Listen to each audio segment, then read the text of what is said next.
जानकी को मैं ऐसी स्थिति में छोड़ के नहीं जा सकता।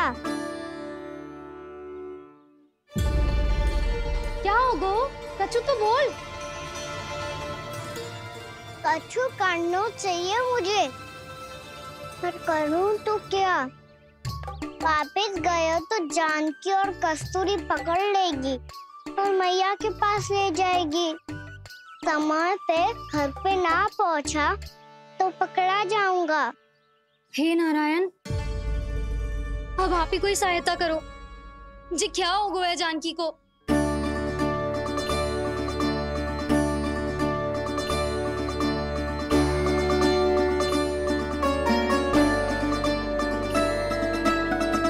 कस्तूरी, कस्तूरी, कस्तूरी। जी मेरा नाम किसने पुकारो? कौन है वहाँ? रानी भाभी, रानी भाभी, तनिक सहायता करो ना। भाभी जी देखो ना जानकी को क्या हो गया है। जानकी, जानकी, क्या हो गया है? कस्तूरी, तनिक जल लेकर आ। जानकी, क्या हुआ? कहीं आप ये तो नहीं सोच रहे प्रभु कि बड़ी माँ थोड़ी देर में मैया को भी यहाँ बुला लेंगी? हाँ, और तब मैं निश्चिंत होकर घर जा पाऊंगा। पर प्रभु, यदि मैया को घर से निकलने से पहले ही पता चल गया कि आप घर पर नहीं हैं, तो क्या होगा? ना, कुछ तो गड़बड़ है। कहीं चोट लगने का तो प्रभाव ना है कि जे इतना सो रहा है। यदि मैया को आपकी अनुपस्थिति का पता चल गया तो क्या करेंगी वो? यशोदा, मुझे लगता है कि तुम्हारा मन ना आजकल ढूंढने लगो है कि कहीं से तुम्हें चिंता मिल जाए और तुम उसे व्यर्थ में ही ले लो। कहना क्या चाहते हो आप? यही कि तुम्हारा लल्ला कितनी शांति से सो रहा है और तुम यहाँ उसकी चिंता कर रही। अरे सुबह की चोट को तो कब का भूल गए हो। तुम ही बताओ, तनिक भी पीड़ा होती इसे तो इतनी शांति से सो पाते हो ना? तो बस, तो फिर चिंता मत ही करो। मैं रहूंगा ना इसी कक्ष में, ध्यान रखूंगा उसका। तो जे बोलो ना, आपको भी कान्हा के जैसे चादर तान के सोनो। अरे ना, भरी दोपहर में कोई सोता है क्या भला? पक्की बात? हाँ, पक्की बात। मैं लल्ला को ध्यान रखूंगा, तुम चिंता मत करो। हाँ हाँ हाँ ठीक है। वैसे भी मुझे बहुत कार्य है। इतना सारा माखन इकट्ठा होगा है, पुराना होने से पहले इन सब का घी निकालना है। जानकी कह रही थी आएगी सहायता करने, तो कहीं ना है। और भले ही मैया को पता ना भी चला हो, पर बाबा तो इस समय प्रतिदिन आपके साथ खेलते हैं। यदि उन्हें पता चल गया तो?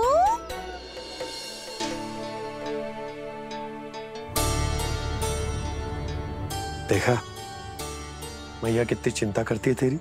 एक बार बाबा को पता चल गया तो फिर मैया को तो पता चलना ही है। उनसे अधिक देर तक छिपा नहीं पाएंगे बाबा।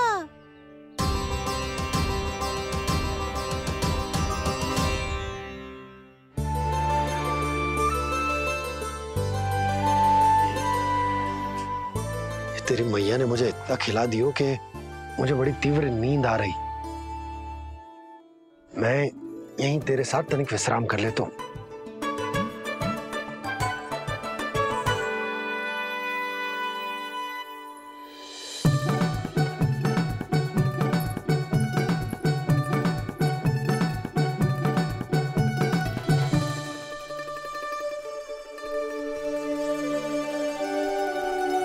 पता था मुझे यही होने वाला है। दोनों बाबा लल्ला आनंद से नींद लो, मुझे बहुत सारा कार्य करना है। चाहे बाबा को पहले पता चले या मैया माँ को। आपके लिए तो दोनों ही स्थितियों में संकट है प्रभु। तीनों स्थितियों में बोली? तीसरी स्थिति कौन सी प्रभु? वो भी तो पधार रहे हैं। वो कौन?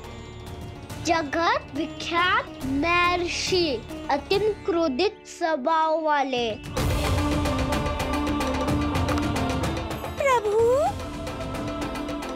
महर्षि दुर्वासा।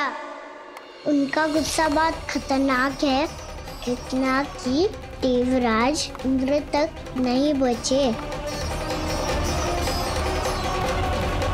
मेरा ऋषि दुर्वासा का घोर अपमान किया है तुमने देवराज इंद्र। जिस प्रकार से तुमने मेरी वरदान में दी हुई माला को ठुकराया है, उसी प्रकार से तुम्हारा पद तुम्हें ठुकराएगा, और तुम्हारे साथ साथ अन्य सभी देवता भी अपने अपने पदों से नीचे गिरकर श्री विहीन हो जाएंगे। ये मेरा शाप है तुम्हें, ये मेरा शाप है तुम्हें, ये मेरा शाप है तुम्हें।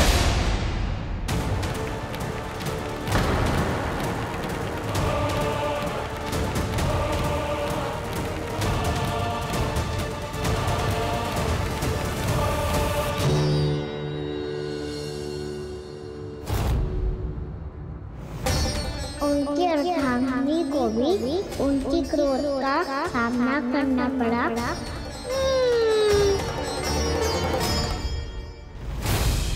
तुमने मेरी आज्ञा का अनादर करके मेरे सम्मान को भस्म कर दिया है कदली। इसलिए मैं तुम्हें श्राप देता हूं कि तुम इसी क्षण भस्म के ढेर में बदल जाओगी।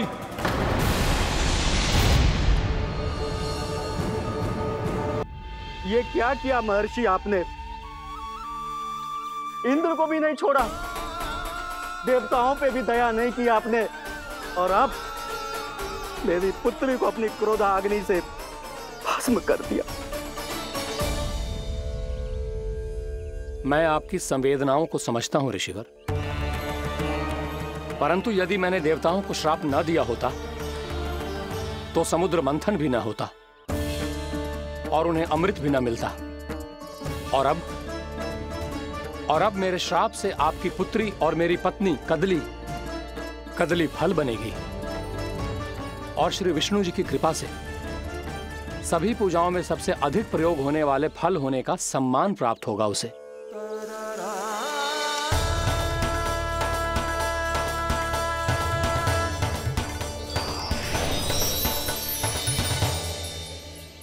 पर इससे आपके क्रोधी प्रवृत्ति को उचित नहीं ठहराया जा सकता।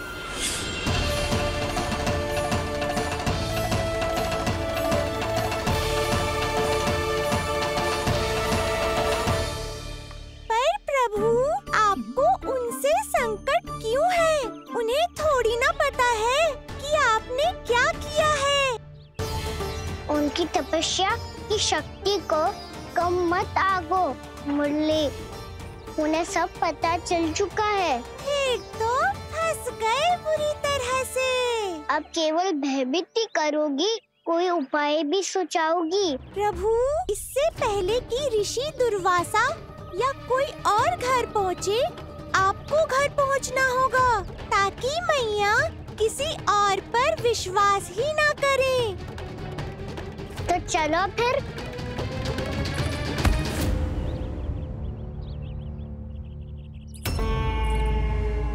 कान्हा, लगी तो नहीं तुझे? भाग तो ऐसे रहा था जैसे पीछे कोई चक्रवात आ रहा हो। चक्रवाती आरो है ताऊ, क्रोध का चक्रवात।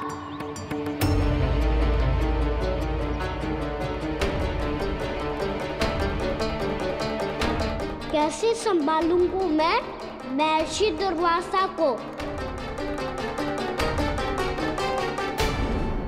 कान्हा, कहाँ खो गया? और ये माखन क्यों लगा है तेरे मुंह पे?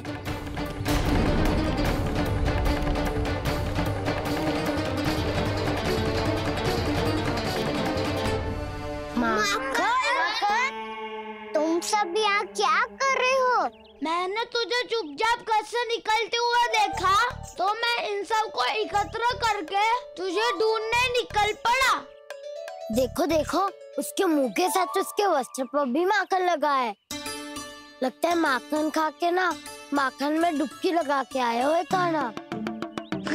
कहाँ से?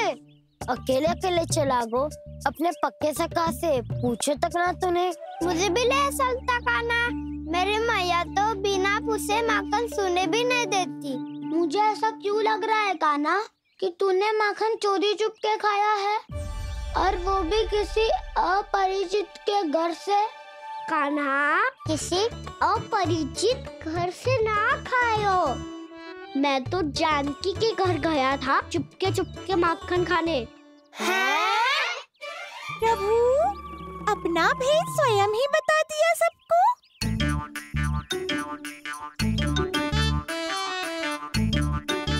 जानकी का घर खुला था तो मैं भीतर चले गयो। ना पूछे, पर वो तो सो रही थी ना, इसके लिए मैंने माखन बिना पूछे ही खा लियो। इसी को तो चोरी करना कहते हैं कान्हा। चोरी? ताई जी को पता चल जाएगा तो क्या होगा तेरा? कौन बताएगा मैया को? हम बताए या ना बताए, तेरे मुंह और वस्त्रों पे लगा माखन स्वयं ही बता देगा।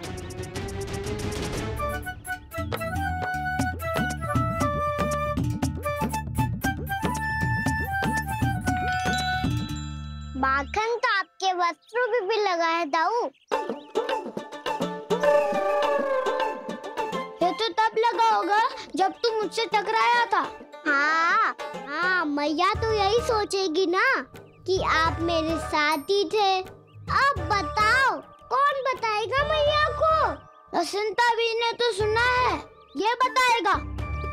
सोच ले वसंता, मैया को मेरी बुराई सुन के क्रोध आया तो नाना मैं ना बताऊंगा। जब तक मुझसे सीधे सीधे प्रश्न ना किए जाए तब तक मैं कुछ ना बताऊंगा। यदि यहाँ सत्यवादी मधुमंगल होता तो वो पक्का बता देता। तब तो अच्छा है वो यहाँ नहीं है। मम्मा, मैं बताऊंगा ताई जी को, क्योंकि मुझे ताई जी ने सब सूचना देने को कहा था। कब? सुबह जब मैं ताई जी को पूजा के फूल देने को गया था। सुन, तेरी आंख के सामने कछु उल्टा सीधा हो या कोई अत्यधिक शरारत करे तो सीधे आके मुझे सूचना दियो, समझ गो? ना बताएगो ना तो मैं कान्हा को बाहर भेजने की आज्ञा वापस ले लूंगी। नाना, आप आगे वापस मत देना, मैं सब बताऊंगा। इसलिए आपको तो ताई जी को बताना पड़ेगा।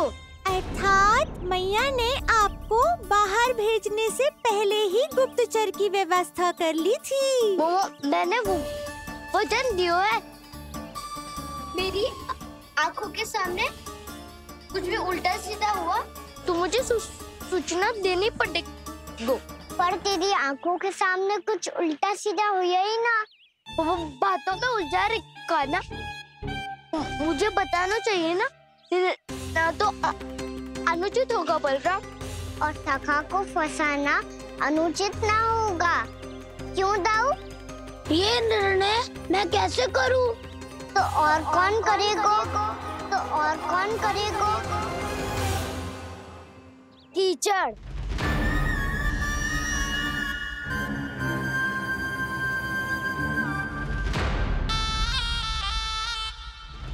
कीचड़ इन्हें कैसे करोगे? कान्हा और सीता माँ के बीच में कीचड़ फेंको प्रतियोगिता करते हैं। जो जीता सब उसी का ही साथ देंगे। बोलो, स्वीकार है? स्वीकार है। तो मुझे भी स्वीकार है, पर नियम क्या होंगे? जो पहले थक जाएगा उसको हारा हुआ माना जाएगा, या फिर जो 2 बार अपने विरोधी पर कीचड़ फेंक देगा वो जीत जाएगा।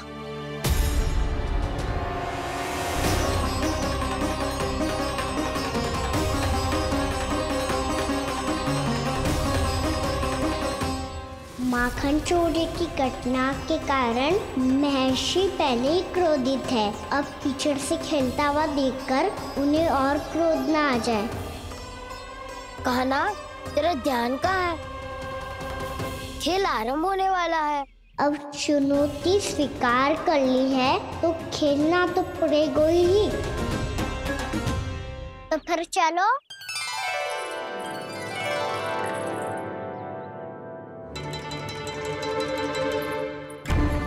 अरे हटो हटो, तनिक धुआं तो जाने दो। को तनिक नजर उतार लूं मैं। अरे वैद्य जी उपलब्ध ना है, मथुरा गए हुए हैं। इसकी स्थिति का उपचार किसी वैद्य के पास भी ना होगा, पर मेरे पास है।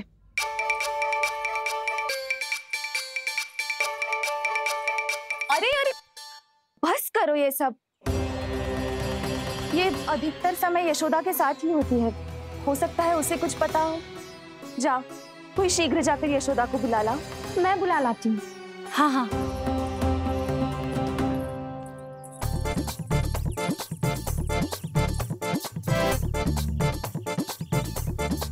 मैं ही बनूंगा निर्णायक। नाना, इसे ना बनना चाहिए। ये तो कान्हा के हाँ में हाँ मिलाता है। बलदाव को ही बनना चाहिए निर्णायक। हाँ हाँ, बलदाव को ही निर्णायक बनना चाहिए।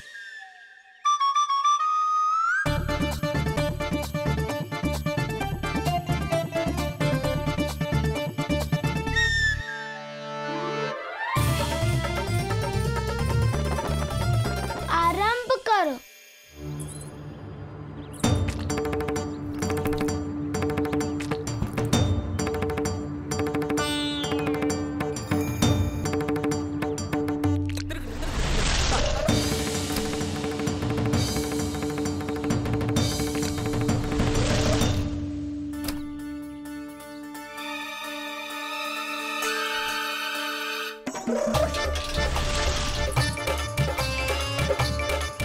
वाह, क्या सटीक लगता बेजार सीधा माने।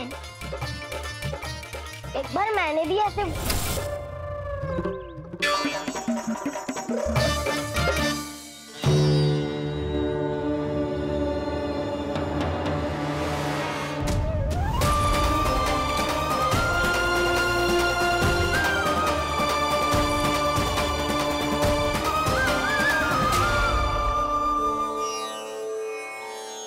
मैं बिल्कुल सही था।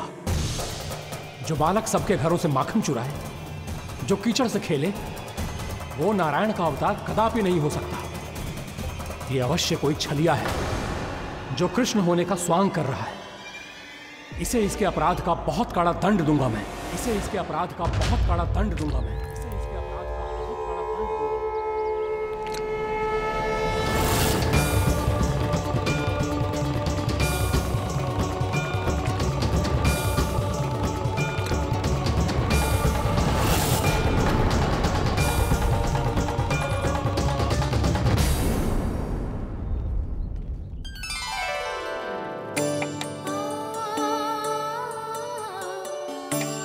घी बनने की सुगंध से दौड़ा चला तो है, जे सोच के कि मैया कछु विशेष बना रही है। तो चे तो अभी तक सो रहा है। बहुत समय होगा बिना कछु खाए पिए सो गया है।